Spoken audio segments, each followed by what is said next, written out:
What's up, YouTube? Tonight's video is the next entry in my console collection series, and today I will be focusing on the Nintendo DS. This is one of my favorite portable consoles of all time, and I'll tell you a little bit about the hardware itself and how I came to get it, and then I'll go over my game library after that. So as you can see, this is the original box for the Nintendo DS Lite I purchased. I did not buy the DS when it originally launched in the fat version. I wasn't really a big fan of the design of that hardware, and I decided there probably would be a better version coming, so I decided to wait a little bit. I did get the DS Lite.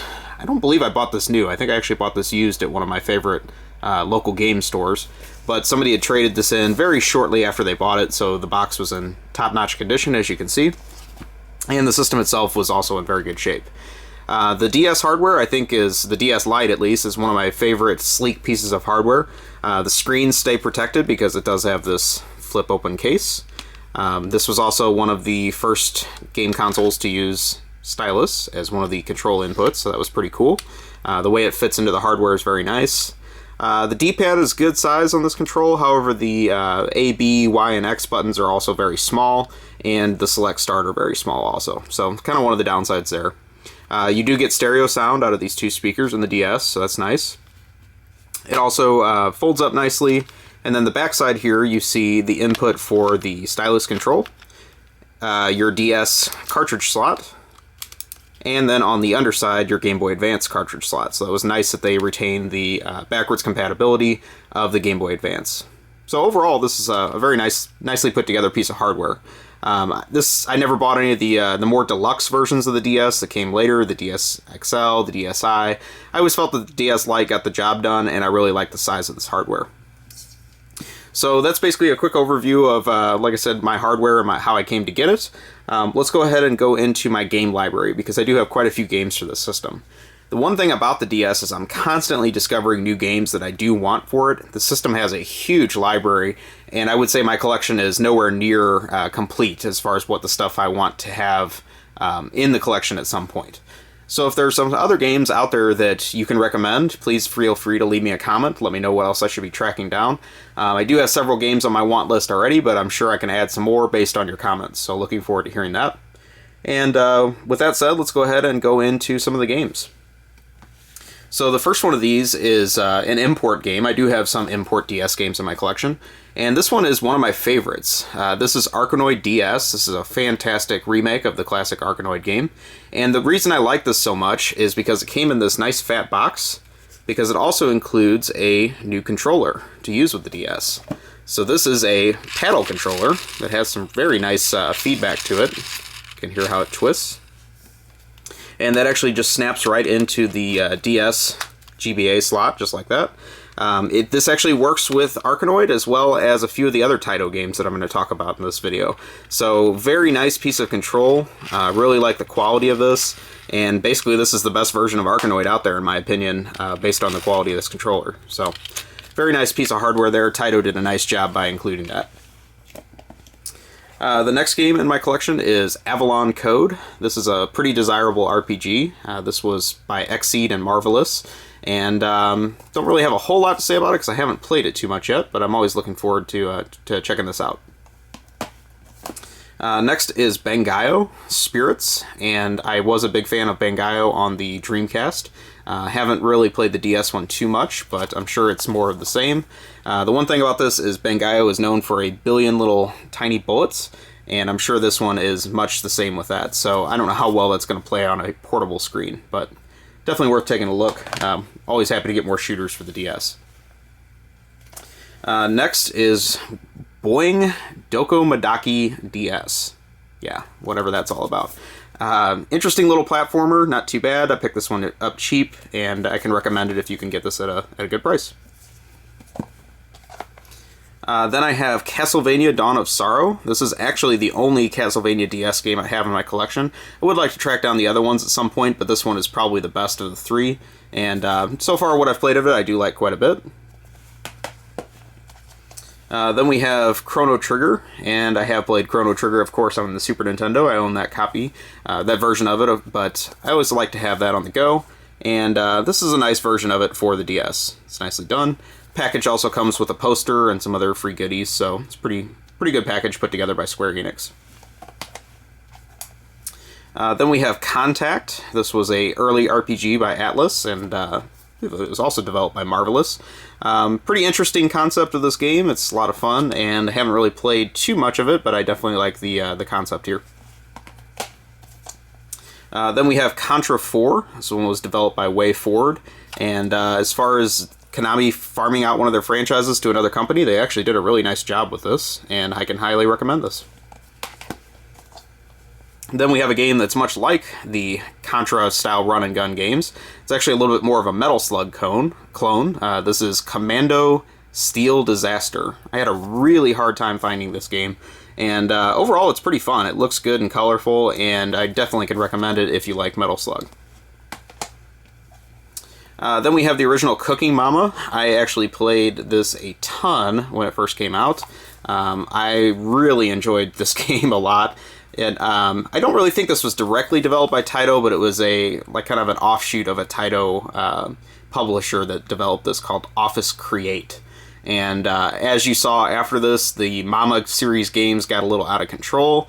There's a lot more that I didn't get, but as far as the original goes, you really can't go wrong with this one, and this can be had very cheap. I also picked up the sequel, Cooking Mama 2 Dinner with Friends.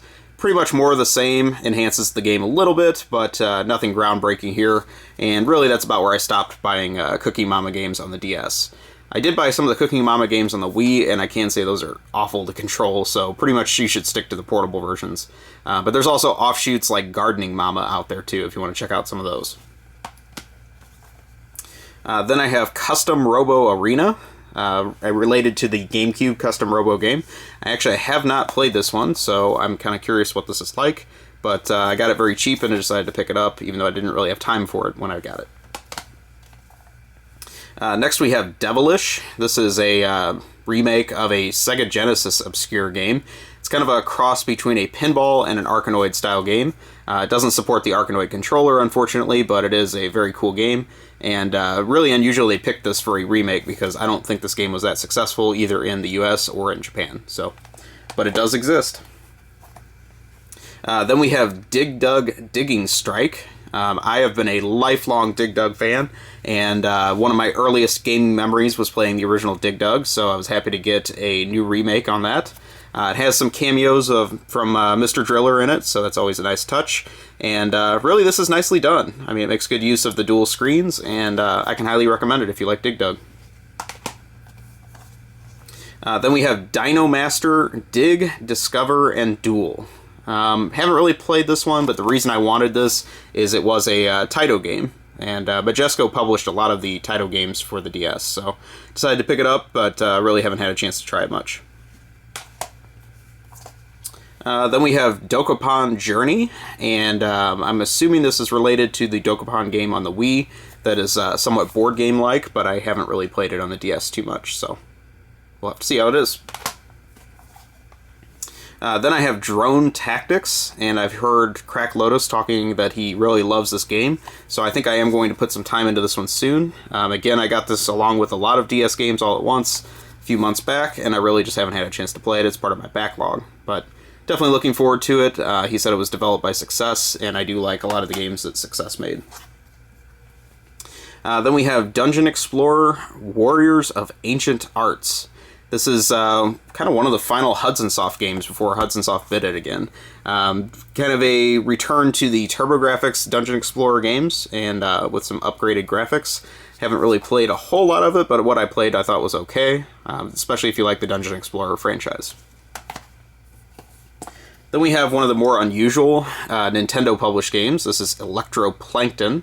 Essentially, it's not really a game. It's kind of a sound simulation type game, I guess would be the best way to put it.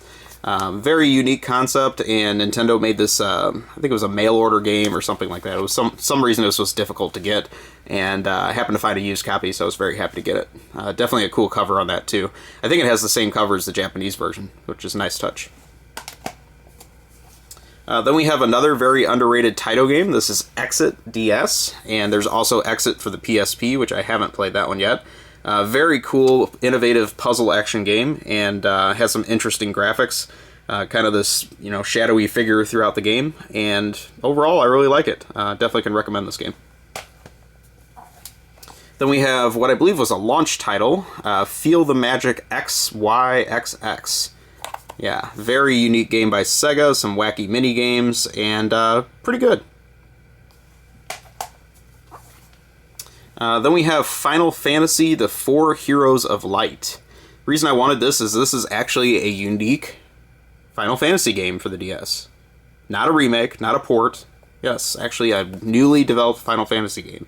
You don't get those too often, so decided I wanted to get it. Again, haven't really put much time into it, but definitely had caught my interest at the time. Then we have Fire Emblem Shadow Dragon, and overall I've heard this one is not one of the better Fire Emblem games, but definitely a nice one to have, and overall looking forward to trying it out at some point. Then we have Flower, Sun, and Rain, one of the very interesting titles by Marvelous and Xseed. Overall, I've heard some very good things about this one, and looking forward to checking it out at some point. I was just happy to find it because I never see this game in the wild. Then we have Front Mission, and I am a big Front Mission fan. I always recommend Front Mission 3 on the PS1 to people who haven't played it. This one, I believe, is a upgraded version of the Super Famicom one that we never got up until this point. So I haven't really put much time into it, but overall I do like the Front Mission series, and hoping this is pretty good. Then we have an import. This is Game Center CX, and most of us would know this as the US version called Retro Game Challenge. It's based on a Japanese TV show focused on retro games, and then there's like newly created 8-bit games within this package. This was very exciting to me when this came out in Japan, and we didn't think there was going to be a US version. There was no plans for one. It did eventually come out in the US later, and the only thing that I will say about this is the language barrier is much harder than I thought it would be in this. There's a lot of text in this game, so this was a difficult import to get into, and I really struggled to play a whole lot of it. That said, I did buy the sequel to it, Game Center CX2, and again, the language was tough, but there's a whole new set of mini-games on this one, and guess what? We didn't get this one in the US, so I'm actually more determined to play this one than the first one, because this is a unique entry in the series. So very cool that a sequel to this did exist, and always into the idea of newly created retro games. Then we have the Game & Watch Collection, which is still sealed, actually. This was a Club Nintendo exclusive that I got used. Well, it's sealed, but I got it used.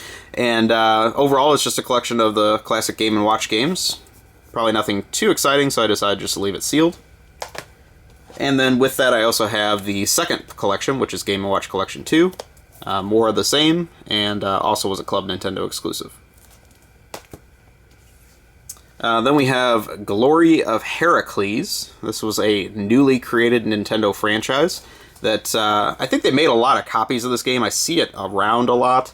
I don't really think it did all that well, and so far, I don't think Nintendo is planning a sequel to it. So, kind of interesting to see Nintendo try a new franchise that didn't really go anywhere, but maybe someday we'll get a sequel. Then we have Gunpei DS, and I do like this game a lot. I remember originally hearing about the Gunpei series when it debuted on the Wonder Swan in Japan, and apparently there was a big frenzy for that, so I was happy we eventually got a version of Gunpei in the US. And pretty cool music action game, puzzle game. I actually got into this pretty much, and I think you can get this game pretty cheap too. So overall, I can recommend that one. Then we have another early release by Nintendo. This is Hotel Dusk Room 215, and this was one of the digital comic style games that was on the DS. There's quite a few of them. This one you actually hold your DS like a book, so it's kind of creative as you're playing it. Thought I had a neat style to it, and I can recommend this game. Then we have Infinite Space, and this game is going for quite a bit of money now. I got this very cheap. Haven't put much time into it, but I knew it was a unique Sega franchise. It was something I wanted to check out, and I've heard some really good things about this, so looking forward to eventually putting some time into it. Then we have Ivy the Kiwi, and this also exists on the Wii. The difference is the Wii uses motion controls, and this one uses the stylus control. This was a Yuji Naka developed game, and it is actually pretty good. It's basically you just guide this dopey little kiwi bird to the finish by getting all the obstacles out of its way and guiding him in a path. So overall, pretty cool idea, and didn't really catch on, but I think it's a neat idea. Then we have Jumbo Safari Animal Rescue. I really like the Jumbo Safari arcade game. I can't say that the Wii or the DS versions are too much like it, but overall I do like the series, and I always like to get unique Sega games. So, not a great one, but I'm glad it exists. Then we have Konami Classics Arcade Hits series. So this has 15 classic Konami games. Some of these are a little generic. They're some ones that were on the PlayStation pack, but then it also has some more common favorites like Gradius and Track and Field and Contra on it. So, decent pack if you like arcade collections, which I do. Then we have Korg DS10 Synthesizer Plus. This is the second one of these Korg synthesizer games.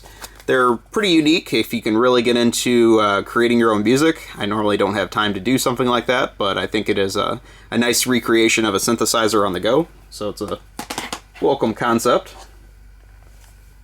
Then we have Labyrinth, and this, it turned out, is also a Taito game. This is related to the arcade classic Camel Tree that they produced in the early 90s. Basically, it's a refreshed version for the DS, and it has some upgraded levels, and overall, pretty cool. Can recommend that, and you can get this game very cheap. Then we have the legendary Starfy, and this is another Nintendo franchise that wasn't super popular. This one was released on several versions on the Game Boy Advance in Japan, but this was actually the first one of these we got in the US. And overall, it's a decent platformer. I just don't really think that it caught on. Then we have one of my favorite underrated games on the DS. This is Legend of Kage 2. And if you've played Legend of Kage on the NES, you know that it's not really a classic, but a lot of people do know of it due to its floaty control. This one is completely fresh as far as gameplay and style. Basically, if you like ninja action games, you will be right at home here. This one is very well polished and a nice entry by Taito. They did a great job on this game. So overall, if you see this one for DS, please pick it up. I highly recommend this game. Then we have one that I've seen recommended quite a bit on the internet lately, and I decided to check it out. It is a shooter. It is Little Red Riding Hood's Zombie Barbecue. Yes. Very interesting control with the stylus on this one, and nice style to it. And overall, a welcome shooter on the system. Then we have Lost in Blue, and I believe there's 3 of these for the DS. This is the only one I have. I haven't really played it too much, but was interesting to me, at least in the style of the box art, so we'll see how it is at some point. Then I have another sealed game. This is Lufia, Curse of the Sinistrals. Published by Natsume. I believe Taito still had some hand in development because they originated the Lufia series. And I always liked the Lufia series. I haven't played this one, like I said, but definitely looking forward to checking it out at some point. Then we have Luminous Arc, one of the many RPGs that Atlas brought over for the DS. There's also a Luminous Arc 2. I don't have that one yet, but definitely looking forward to checking that out at some point. Then we have Lunar Nights, and this is related to the GBA game Boktai that was also developed by Hideo Kojima. Pretty neat game, and I can recommend this as well. I haven't put enough time into this one, but it has very good graphics for the DS and a nice style to it. Then we have the Mega Man Zero collection. This is a collection of all the Mega Man Zero games I believe that were on the Game Boy Advance. And nice to have all those in one package rather than tracking down all those GBA games. Then we have Metal Slug 7, a new entry in the Metal Slug franchise that did not get a console or a Neo Geo release. So pretty unique that that exists. This one has a slipcase to it, and it also comes with a CD inside, so it's a nice little package. Overall, a well-designed game, and kind of holds its own with the Metal Slug series. I'm glad this exists on the DS. Then we have another early game. This is Medios, and this was a action puzzle game, music action, I guess you could say. This was developed by the creator of Rez, and very good style to this game. I think this was one way that they were showing off the DS graphic powers whenever it came out. Can't remember if that was a launch title, but I know it was pretty early. Then we have Metroid Prime Pinball. I do always like pinball action games. This one, unfortunately, is not very good. It does have a rumble pack included that falls into the GBA slot and will rumble along as you play. So it was a nice feature, but overall the table design in this was a little blah, and the graphics were kind of dark. Then we have Miami Law, another interesting Hudson Soft game. Detective, mystery, in Miami type of thing, and kind of interesting. Haven't really put a whole lot of time into it. Glad it exists. Then we have another Taito game that was developed by Majesco, or published by Majesco. This is Monster Bomber, and this is a new puzzle game that has some, I guess it has some music bits to it as well. Played it a little bit, I thought it was okay. Then we have one of the best graphically looking games on the DS. We have Monster Tale, and this is kind of a throwback to classic platform action games. Very nicely done. Like I said, some beautiful graphics in it, and I think this is a good showpiece for the DS. Then we have My World, My Way. One of the more interesting Atlus published games. Basically, you are this pretty princess who is so privileged that she has pout attacks to her arsenal, and several other silly things like that. So, definitely an interesting RPG here. Then we have the original Nanos Tray, and this is one of the early shooters for the system. Very nicely done. This is by the same developers that put together the Iridium games, and I always liked their stuff. Then we have the improved sequel, Nanos Tray 2, and I can recommend this one as well. Again, very nice graphics, nicely done, and this is a good developer to keep your eyes on. Then we have another classic Taito franchise brought back to the DS. Kind of unusual that it's got a US publish, but this is New Zealand Story, Revolution. And if you've played the New Zealand Story, or Kiwi Craze as it was known on the NES here, you will fit right in. Looks nice on the dual screen, and overall a nicely done tribute to the classic Taito series. Then we have 999, 9 hours, 9 persons, 9 doors. Heard a lot about this game, haven't really played a whole lot of it, but definitely looking forward to putting some time into it at some point. Then we have Nostalgia, and I do like the artwork on this package, but I've heard the game itself is not very hot, so probably won't be putting a lot of time into it. Then we have another import. This is Osu Tatake Oinden. Basically, this is the game that came to us as Elite Beat Agents. Overall, the Japanese version was a lot more uncensored, and they did change some of the characters for the US version. So I would recommend playing this on the Japanese format. This was a pretty cool rhythm action game, and they did create a sequel to this that I never picked up, but I would like to get it at some point. Then we have the original Phoenix Wright Ace Attorney. Always liked this series. This was the first one I picked up. Got it when it came out, or pretty close after, and I played it quite a bit. I do believe I beat this one. But yeah, that was a very welcome series to come to the DS. Then we have some sequels. Ace Attorney, Justice for All. Didn't like it quite as much, but it was still pretty well done. And Ace Attorney, Trials and Tribulations. Put even less time into that one, I think. Polarium, this was a launch title. This was developed by Mitchell, and is a pretty good puzzle game. Overall, the graphics on it are kind of blah, but it does play well. Good stylus control on that. Then we have Princess Debut, which I wanted because it is a Natsume title. There has been a lot of Princess Debut games over the years on various Japanese systems. This, though, is the only one I believe we got in the US, and I do believe it's pretty obscure. Then we have the US version of that Game Center CX I showed you earlier. This is Retro Game Challenge. And unfortunately, because I've tried playing that Japanese one for so long, I really haven't put much time into the US one. But I would like to play this because I'm sure it'll be a lot easier to get through. Then we have Rhapsody, a musical adventure. This is a remake of the PS1 title, and this has some unique features such as the pancake attack. Yeah, kind of an RPG that doesn't take itself too seriously. Then we have a Japanese title. This is a Rhythm Heaven game. I can't remember what the subtitle of this one was. Eventually, I think we did get this in the US, but I bought it on Japanese release because I love the original Rhythm Heaven so much. Then we have Rondo of Swords, kind of an interesting Atlas title. Again, I believe this one was developed by Success, and overall looks pretty good.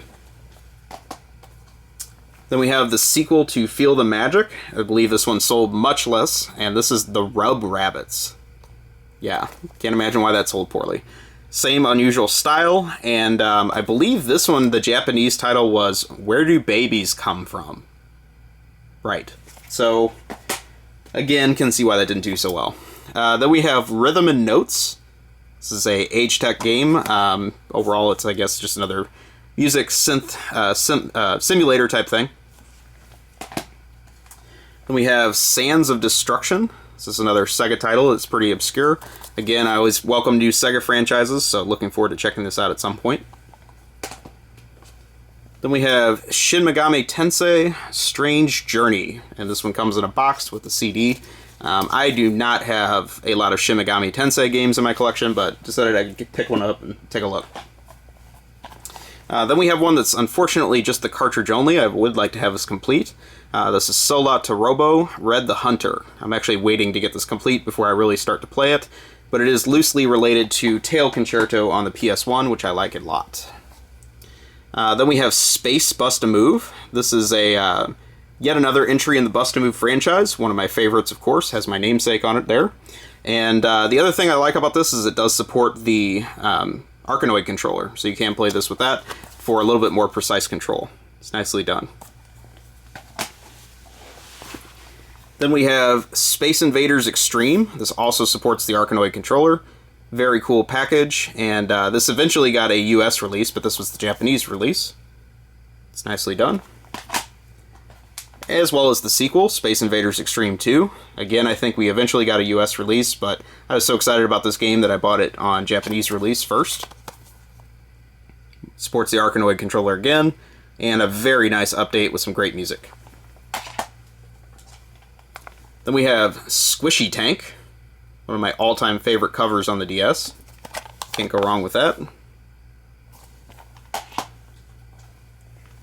Then we have Steel Princess. This is a game that I just got recently, and after reading some reviews about this, or watching some videos of it, it really looked interesting, and very cool cover art on this game.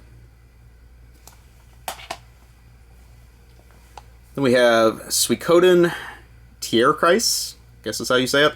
Haven't played it, but kind of neat to have a unique entry in the Suikoden series on the DS. Then we have Summon Night Twin Age. I do like the Summon Night games. Haven't really played this one a whole lot, but overall I'm sure it's a good entry in the series. Then we have, this actually came out in the US later as Super Dodgeball Brawlers or something like that. This was the Japanese release. I really wasn't too into this. I got it very early when it came out. I do like the original Super Dodgeball quite a bit, but I didn't feel like this held up to the classic. Then we have New Super Mario Bros. DS. I think this is pretty much mandatory that any DS owner owns this game. Pretty much if you like the original Mario Brothers on Nintendo, you're going to, of course, love this game as well. It's a great update of that style, and nicely done. Then we have a pretty rare game for the DS, Super Robot Taisen OG Saga Endless Frontier. Got all that? Yeah. Haven't played it a whole lot. Again, the Super Robot Taisen series has been around a long time. We have gotten very few of those in the US, so I definitely welcome the release of this. Then we got Time Hollow, and this is another one of those digital novel type stories that I really was looking forward to trying out. Sounds like this one has some unique stuff going on. Trauma Center Under the Knife, another very early DS title, and you get to learn about surgery in this, so how can you go wrong with that? Very unique and used the stylus control very well. Plays a whole lot better than the Wii versions of this game. Then we have WarioWare DIY. I really liked the WarioWare series when it started. However, it started to run out of steam about this time, and I didn't think this one was that hot. Then we have